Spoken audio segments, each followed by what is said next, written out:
আসসালামু আলাইকুম রহমতুল্লাহি বারাকাতুহু।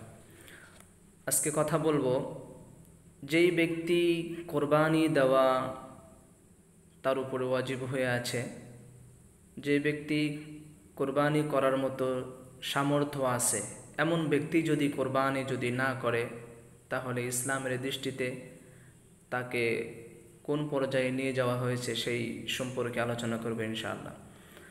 আল্লাহ রসুল সাল্লাল্লাহু আলাইহি ওয়াসাল্লাম বলেন, যেই ব্যক্তি কোরবানি দেওয়ার সামর্থ্য থাকা সত্ত্বেও যদি কোরবানি না করে, আল্লাহ রসুল সাল্লাল্লাহু আলাইহি ওয়াসাল্লাম বলেন, সে যেন আমাদের ঈদগাহের ধারে কাছেও না আসে।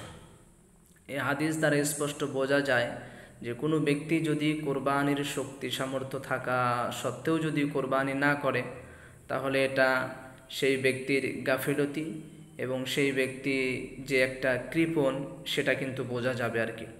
এজন্য আমাদের প্রত্যেকের উচিত, যেই ব্যক্তিকে আল্লাহ পাক রব্বুল আলামিন ধন সম্পত্তি দিয়েছেন, অর্থকড়ি দিয়েছেন, সেই ব্যক্তি অবশ্যই তাকে কোরবানি করতে হবে, তাকে অবশ্যই কোরবানি করতে হবে। কারণ আল্লাহ রসুল সাল্লাল্লাহু আলাইহি ওয়াসাল্লাম বলেছেন যে কোরবানি যেই ব্যক্তি করে না শক্তি সামর্থ্য থাকা অবস্থায়, সেই ব্যক্তি যেন আমাদের ধারে কাছেও যেন না আসে, আমাদের ঈদগাহের ধারে কাছেও যেন না আসে। তাহলে কত বড় কথা বলেছেন যে আমাদের ঈদগাহের ধারে কাছেও যেন না আসে। এই জন্য আমাদের প্রত্যেকের উচিত যে কোরবানি করার শক্তি সামর্থ্য থাকলে অবশ্যই আমরা কোরবানি করব ইনশাআল্লাহ।